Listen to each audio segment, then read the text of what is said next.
Hello, ladies and gentlemen, and welcome to the Discriminating Gamer. Say, have you heard about that new YouTube werewolf? Like and subscribe. Ladies and gentlemen, today we're going to go ahead and take a look at my top 50 World War II games of all time. Today, we're going to look at numbers 40 through 31.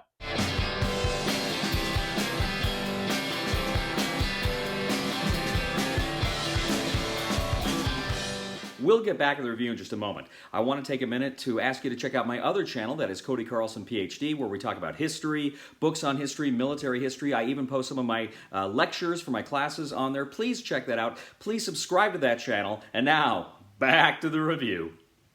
All right, ladies and gentlemen, so we're continuing my top 50 games of World War II. Now, once again, these are not all war games. They're not all hex and counter games. If you're somebody who that's all you think of when you think war games, you might not like this list. Maybe you don't need to watch, but I would love to have you on here. In the past, I've gotten a lot of nasty comments from people who aren't happy that I don't like the games that they like. So please just enjoy, or if you don't think you'll like it, have fun doing whatever it is you do. In any event, let's go ahead and take a look here at my games on my list. I'm going to start with number 40. This is Halls of Hegra from Tropic Games. Halls of Hegra is a solitaire game. It is essentially kind of a worker placement solitaire game in which you are defenders of a fortress in Norway, and you are trying to kind of, in the first part of it, you're trying to prepare your defenses. You're trying to kind of clean out rooms, get rid of snow, get your guns ready, man the defenses, and then as the game progresses, the Germans are coming at you and they're getting more and more powerful. You're trying to take them out. You need to send runners out through the German lines to collect supplies to bring them back. There's all sorts of things that are going on here. The game changes from like one period to the next. You've got different events that come out here. It's really an interesting worker placement game. There's a bit of a learning curve here, and it can be a bit fiddly at times, but overall, it's really an outstanding experience. So this is Halls of Hegra. This is my number 50, and that was from Tropic Games. My number 39 is a very simple Eastern Front game. I say simple in that it's easy to learn and easy to play, but strategy-wise, it can be quite tough. This is Iron Blood, Snow and Mud.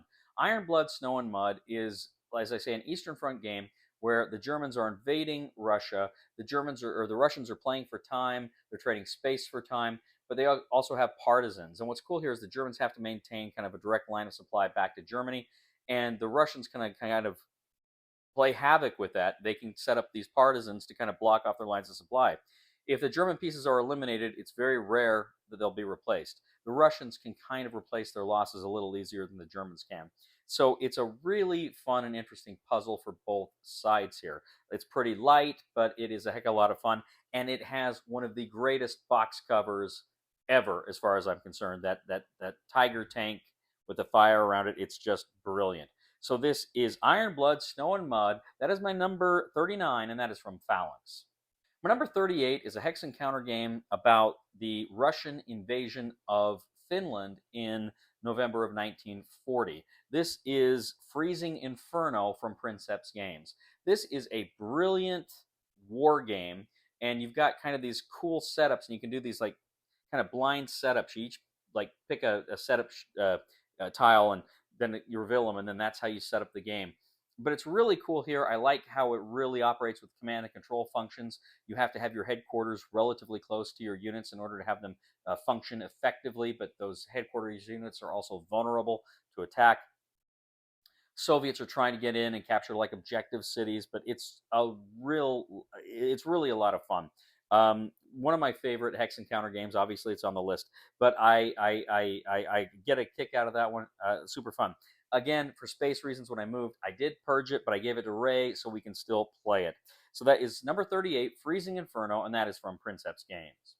My number 37 is a States of Siege game. This is Malta Besieged by Worthington Publishing. I want to say originally it was a Victory Points game, but Worthington Publishing has done it recently. But this is a great States of Siege game where you are essentially trying to protect Malta. You have the Luftwaffe and the Kriegsmarine and the Italian Air Force and Italian Navy are all trying to converge on Malta. They're trying to take Malta. As that's going on, you're also trying to supply the British in Egypt from attacks from Rommel, and you're trying to help them against Rommel there. It's, all states of siege games are pretty fun, but I really like this World War II theme here.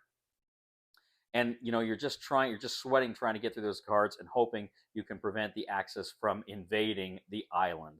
It is tremendous fun. That is number 37, Malta Besieged. That is from Worthington Publishing. My number 36 is one I just played here recently. It's another solitaire game, also from Worthington, but this is Pacific War 1942 Solitaire. This is just a tiny little game. It's almost like a States of Siege game in reverse. You're trying to converge on Japan from China, from the Central Pacific, from the Southwest Pacific, from Burma. You're all trying to converge on China or on Japan. But as you're moving toward Japan, Japan is counterattacking every time. You roll a die to determine how many actions you get, and then you can play out those actions. But then you got to roll for Japan to see what their events are, and they can counterattack you. Super simple game, plays in 20 or 30 minutes, but it packs a punch, tells a great story. So that is Pacific War 1942 Solitaire from Worthington Publishing. My number 35 is also another solitaire game, but a very different solitaire game. This is Maquis. This is Maquis from Look Inside Games. And this is a game of, you've got the French Resistance, and you've got little meeples, and you're trying to move the meeples out to recruit people, to carry out missions. You have these like specific mission cards that you're trying to fulfill. But every night you go out and you try to do it, but then you got to get back to base. And if you can't get back to base, you're going to lose members of the resistance. And you never know when the German patrols or the Vichy French police patrols will try to cut you off and prevent you from getting back to base. Okay, it's a very scary game, very tense game, and yet it packs a punch, tells great stories. So that is Maquis. That is my number 35. That is from Look Inside Games. My number 34 is a game about the Battle of Guadalcanal. This is Archie's War. And Archie's War, there's a two-player version of it, which is kind of almost a bluffing game, which was fine, but I really much preferred it as a solitaire game, where, of course, you're trying to hold the center position, the airfield, Henderson Airfield, as the Japanese are coming at you from different sides. They may sneak around and try to come through the jungle. And, you're Vandegrift there trying to hold the line. You're trying to protect the airbase, build up the airbase, trying to get events with your blocks there. On the whole, it's just a super, super fun game. Really enjoy it. Like I say, much prefer it as a solitaire. Not a bad game as a two-player, but it's on the list as a solitaire game. So that is Archie's War. That is my number 34, and that is from Worthington Publishing. My number 33 is from GMT Games, Triumph and Tragedy. This is a block war game. In my last list, I mentioned Conquest and Consequence, which is the sequel to this game. But Triumph and Tragedy came out, I want to say, about 2015, and it is a block war game of the European theater. And you're essentially one of three factions. You're kind of the Western democracies, you're the communists, or you're the fascists. And, of course, you're with the different countries there, associated countries. And again, it starts several years before the war breaks out. So the first part of the game is kind of a diplomatic game. You're like vying diplomatically for different countries and trying to get them on your side. And then once the war breaks out, it's a block war game and you're fighting each other. But you got some great card play here. You have, just like Conquest and Consequence, you have tech. You're trying to get set collection for tech. You're trying to use the cards to kind of build up your factories and whatnot. It's really a lot of fun. I actually gave this one away a long time ago, and I really regret it. But this is number 33, Triumph and Tragedy, and that is from GMT Games. My number 32, also from GMT Games, also released, I believe, in 2015. This is Churchill. This is a Mark Herman design. And Churchill, it's almost like a three-way Twilight struggle. Essentially, you're playing either Stalin, Churchill, or Roosevelt/Truman. And you've got this three-way track, and you've got different issues, and you're playing cards to debate the issues. And you want to bring the issues closer to you on your track. And if you can do that, you can then you can kind of get your way on these issues. On the other side of the board, you actually kind of have these kind of abstract maps of the European and Pacific theaters, and so the political decisions you take affect what happens on the theater maps. But what's cool here is the sense of balance. You want to get ahead, but you're allies, so you don't want to get too far ahead. You actually, if you get too far ahead, you're going to lose. So you want to make sure you're still pretty close and on the same page as your allies, but you are out in the lead. It's a very interesting game, and I've never played anything quite like it. I never played anything quite like it before. Played one or two games like Pericles that had some similar stuff going on. But on the whole, Churchill is phenomenal. So this is Churchill, my number 32. That is from GMT Games. My number 31, this is a much lighter game.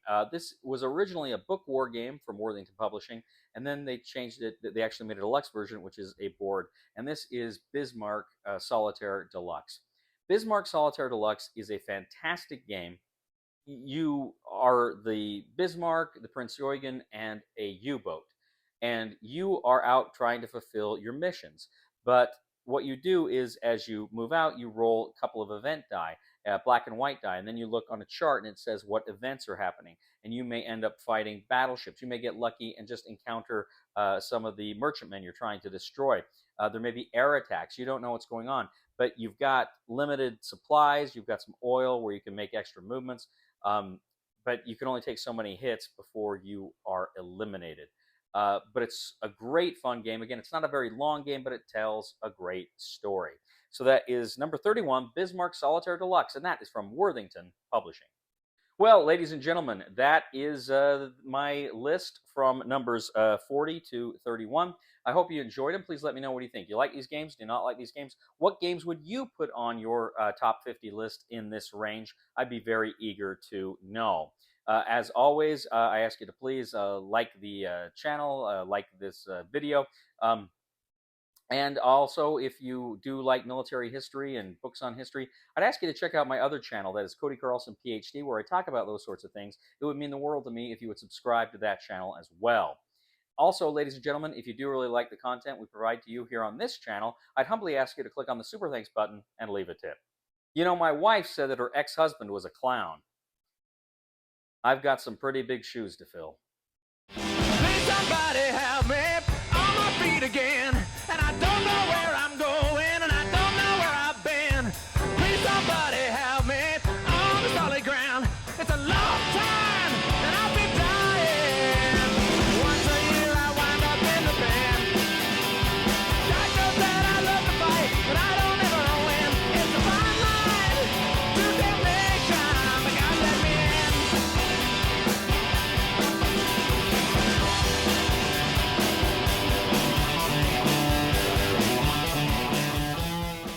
Japanese reserve must go to the Southwest Pacific Theater, down to Papua New Guinea.